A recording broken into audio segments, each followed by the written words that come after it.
ఆర్ఆర్ఆర్కి మధ్యనే కొత్త హైదరాబాద్ కూడా తప్పకుండా మనకి ఆవిష్కృతం అవుతుంది. దానివల్ల దాదాపు సగం తెలంగాణ జనాభా, సగం కంటే ఎక్కువ తెలంగాణ జనాభా ఈ పరిధిలోకి వస్తుంది రేపటి రోజున. కాబట్టి అక్కడితో ఆగుతుంది. ఒక బీజింగ్ నగరానికి చైనాలో 5 రింగ్ రోడ్లు ఉన్నాయి. ఒక్క బీజింగ్ మనకి ఇప్పుడు ఆర్ఆర్ఆర్ వస్తే 3 అవుతాయి.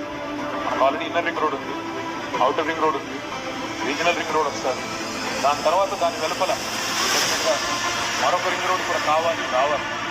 దాంతో మనం ఆల్మోస్ట్ సూర్యాపేట దాంట్లో కూడా కవర్ అయ్యే పరిస్థితుల్లో దాదాపు తెలంగాణ మొత్తం ఒక నెట్వర్క్ ఇంత ఈజీగా రావడం పోవడం హైదరాబాద్కి బ్రహ్మాండంగా తీసుకోవాలి.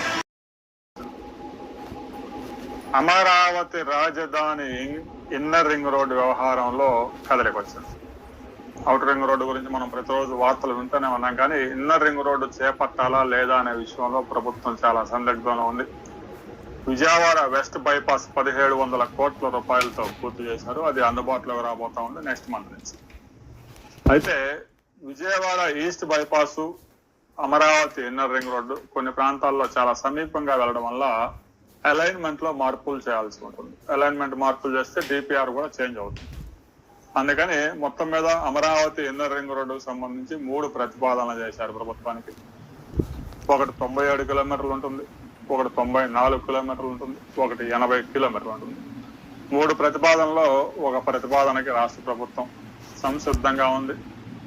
దాదాపు 7,000 కోట్ల రూపాయల వ్యయంతో 1,250 ఎకరాల భూమి సేకరించి inner ring road, outer ring road పనులు ఒకేసారి ప్రారంభించేందుకు రాష్ట్ర ప్రభుత్వం సిద్ధమవుతోంది.